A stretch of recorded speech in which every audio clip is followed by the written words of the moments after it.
Hi everyone, my name is Guneet and we're going to be publishing for Canam Network. And today we have Adam Zivo. Adam is a columnist at National Post and he has been investigating, reporting and around the drug policies of Canada. He also published two parts of documentaries called Breaking the Needles. So we're going to ask him about how the experience was and what the documentary is about. Thank you, Adam, for talking to us. Oh, thanks for having me. So, Adam, yeah, talk to us about what motivated you to come and spend your time on finding out the incidents. Why did you start to make this documentary, and what was the experience about? Well, so starting about a year and a half ago, I began investigating Safer Supply, which is a program where pharmaceutical grade addictive drugs are given away to addicts for free under the assumption that this will dissuade them from using riskier illicit street substances. So, for example, let's say you buy fentanyl off the street, you don't know what's in it, you don't know if it's contaminated. So the government says, well, if we just give you free drugs instead, then that will keep you safe. However, the drugs that we give, they're not strong enough for most drug users, even though the drugs, the opioids are hydromorphone. The one that we give is basically as strong as heroin. And so people sell it because there's no actual accountability measures to ensure that they're actually using the drugs that they're given. There's no witness dosing. And because they sell the majority of their drugs, these drugs flood into communities, crash the price of hydromorphone by 95%. A single pill used to cost $20 each. Now it's about $1 to $5, depending on how you buy it. And then because the drug is so abundant and so affordable, people are more likely to try it. And then that creates a new wave of addiction. Now, I've been reporting on this for a year and a half. I've written over 50 articles about Safer Supply and the massive system of fraud that exists around it. But unfortunately, harm reduction activists continue to falsely insist that this is not a significant problem. And they receive a significant amount of support from the federal government and the BC NDP because these two governments are deeply tied to the Safer Supply experiment. They've tethered themselves politically to the success of this project. And so you have these powerful interests who keep on saying,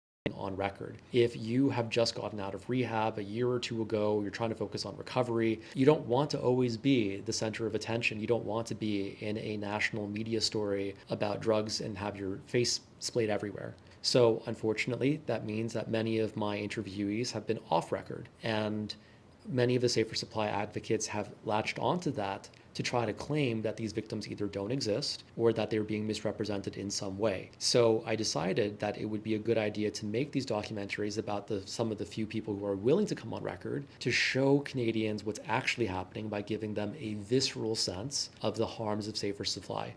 So I made a two-part documentary, Government Heroin 1 and Government Heroin 2. Government Heroin 1 features a 25-year-old student based in Ontario who purchased thousands of diverted Safer Supply pills. Government Heroin 2 is based on the story of Camilla Sword, a 14-year-old girl who died 2 years ago of drug-related reasons after she and her friends developed an addiction to Safer Supply drugs. In both of these videos, you can see, parents crying, feeling upset, people talking about the safe supply that they purchased, people discussing their purchases in great detail. And I hope that these documentaries can show people that this is real and that contrary to what the government says, that people are being harmed. Yeah, and it's an important issue. Like, it's an important thing because Canada has seen a lot of deaths in opioid crisis. I think I saw one of the data.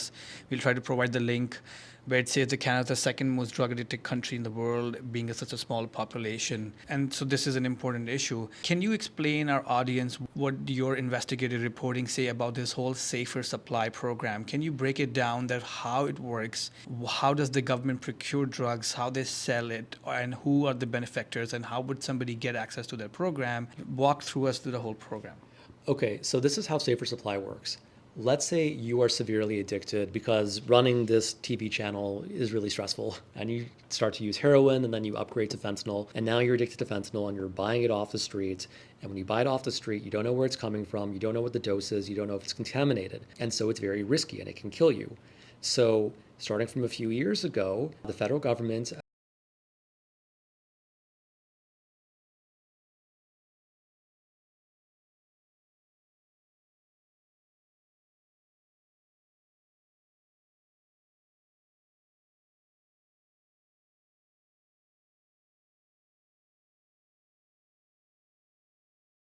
on fentanyl and you say you want a safe supply of drugs, then they can prescribe that to you. So we give you a prescription for hydromorphone typically. Now you can also get fentanyl and other drugs as well. And you take that prescription and you go to the pharmacy and you get it filled out like any other drug, and they give it to you for free. Now, in this system, there's almost no requirement that these drugs be consumed under supervision. So every single day, you get a bottle of hydromorphone, and they say, we trust you, we trust that you're going to use it as intended, which is insane. That is insane. And the amounts of drugs that we're giving is also insane. In British Columbia, you get 14 of these pills every single day, although some programs provide up to 30 or 40, whereas in Ontario, you get maybe 30 or 40 a day in many programs. For context, just 2 or 3 of these pills is enough to induce an overdose in an opioid-naive user.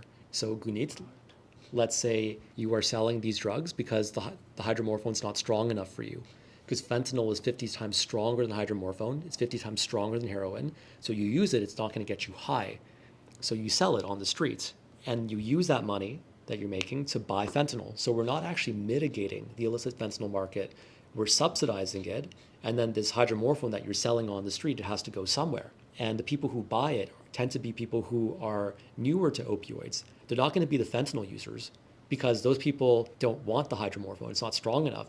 So it's going to go to the people who are just beginning their opioid addictions, often youth, because for youth, they know that they're not supposed to experiment with heroin because they know that heroin will destroy their lives. But if they're at a party and someone gives them a pill and says it's just a pain medication that's prescribed by the government and it's marketed as safe, then they'll say, okay, I'll try it out, because they don't realize that it's essentially heroin. And then they get addicted. And then some other people will also, who are older, may, for example, quit drugs, and then they'll relapse because they say, oh, I'll just have a pill, it shouldn't be an issue. So all these different case studies for people who are not regular opioid users who are then getting hooked. And over time, the hydromorphone isn't enough because like with any opioid, you develop a tolerance. So you might start off using 1 or 2 pills a day, becomes 4, 5, 6, 10, 20, and over time, no amount of hydromorphone is going to satiate you. So you upgrade to a stronger opioid and you end up using fentanyl. So once again, we're expanding the fentanyl market, not mitigating it. So this whole system is really broken. And what I'm hearing from addiction physicians, what I'm hearing from former drug users time and time again, is that almost every single safer supply client sells their drugs. And when I ask them to put this into specific numbers, because all of them almost, that's open to interpretation, they usually say about 80 to 90%. So maybe it helps a small number of people, but when you look at how many people are abusing the system and flooding our communities with drugs, this program is obviously broken. Yeah, because the St. John Hospital in Vancouver downtown, just outside that hospital, it was couple of years ago, there used to be a small encampment for the drug users and the homeless encampment there. Around that time, I saw one kid who must not be more than 15, 16, one of the black communities, was buying drugs from a drug dealer, like from one of the users. And I was like, what's this kid, is an okay looking kid, like must be in high school or early in high school. I'm like, why is he interacting with that buyer? So I kind of stopped and just kind of overlooked what's happening, and I saw him giving money and the exchange of drugs, right? And that kind of shook me, because what we are doing is we are expanding drug supply. We are also enabling new users who are dependent on the system. And then there's a connection that we have this MAID supply that goes on, the medical assisted suicide that we legalize for the drug addicts. And then there's also the decriminalization and the judicial system coming into play and legalizing drugs. So it all seemed to me like all factors are basically amplifying the drug use. What do you think about that? Well, one thing I want to clarify is that MAID is not currently available to people on the basis of drug addiction. Not yet. Because the big debate about this, which happened last year, was that they were going to potentially expand MAID to people who are only suffering from mental illness, and substance use disorder is classified as a mental illness. So had that occurred, then theoretically you could apply for MAID simply if you were struggling with addiction, which is awful, right? We don't give you the support you need to get clean, but we will kill you on your behalf. Because there was significant pushback, that reform did not go through. However, I think it concerned many addiction medicine practitioners, and reinforce their sense that this government doesn't fundamentally value the lives of drug users, that we're willing to give them the cheapest options available so that they can destroy themselves safely, in quotation marks, until they're ready to die. Safe supply, I think, fits into this larger narrative about drug users having their lives devalued, because when you look at it, safe supply is actually the cheap option, right? It's expensive to provide someone with recovery services. That takes a lot of time. It takes tens of thousands of dollars at the very least. Rehab is expensive. But if you just give someone a bottle of pills every single day, that is relatively cheap. And what you're essentially providing them with is palliative care, right? You're keeping them comfortable until they kill themselves. So we're giving them cheap, half-assed palliative care so they can eventually die, and we call that compassion. And then now we're considering giving them MAID if they realize that they can't cope with their addictions. I find this system deplorable and morally indefensible, and I find it perplexing that it is wrapped in the rhetoric of compassion. Can you tell our audience about the documentary? Because you must have talked to a lot of people. Any story that you want to share about some person that is not part of your documentary, and you can still like give out our audience that how worse the problem is? Well, I can't share any of my off-record sources, but I can tell a story about a kid who I interviewed who is not in the documentary, but who helps illustrate the severity of this problem. Yeah. So back in the spring of this year, I interviewed a guy who I'm giving the pseudonym Logan, who was in recovery at the time. And about a year or two ago, he had been addicted to drugs and had been a drug dealer in the Brothers Keepers gang, which is one of the most dangerous gangs in the Vancouver area. And he told me, in the basements of this recovery service, he explained about how his gang would purchase safer supply pills, hundreds a day, per dealer, every single day, day after day after day after day after day, and how they would go back to their gang's trap house and put all the drugs into a big bag, and then they would eventually ship it out. And at one point, they even shipped out approximately 20,000 pills to Ontario, based on what this guy says. On top of that, they would take their safe supply hydromorphone and they would crush it up, and they would sometimes repress it. So they would crush into a powder, mix fentanyl into it to make it slightly stronger, and then press it back to a pill. So these were counterfeit hydromorphone pills made with real hydromorphone pills, but with fentanyl added to make it more appealing to hardcore drug users, even though that's incredibly dangerous for people who are just beginning to experiment with the drug. I mean, the drug is already dangerous to experiment with to begin with, so this just adds to all of that. They would also take their hydromorphone, crush it, and then mix it into other drugs to extend their supply to increase their profits. So what we could see from this interview is that organized crime is very well aware of the fact that safer supply is being widely defrauded, that criminals are actively participating in sophisticated ways in the defraudment of these programs. So even though harm reduction activists keep on claiming that safer supply is a way to cut out the profits from organized crime, that doesn't seem to be true. The opposite seems to be true.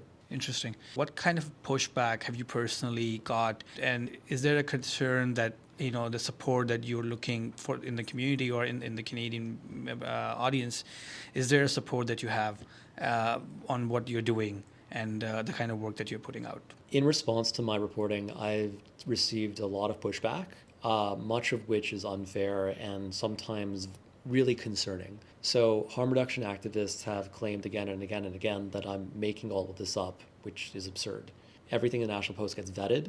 But for them, they basically just say that anything that doesn't conform to their ideology must be fabricated. They live in their own reality, and they basically fire hose lies into the public to try to confuse the public about what's occurring or not. This is something which has also been done by the provincial government to a lesser extent. They've said that people who bring up stories about safer supply diversion are fearmongers or are spreading disinformation. However, over time, they've had to slowly but inexorably concede that this is actually a problem. In fact, the BC government released a report back in January that admitted that safer supply diversion is a very common occurrence. Harm reduction and drug activists in Vancouver have tried to expose me to violence. They've put my face on posters and posted that all around the downtown east side in a way that seemed to invite people to assault me. I have had harm reduction activists call my phone number, my personal phone number, and ask for my exact location when I've been in Vancouver. I've had them call and harass me. I've had harm reduction activists online post very vivid fantasies about how they want to see me beaten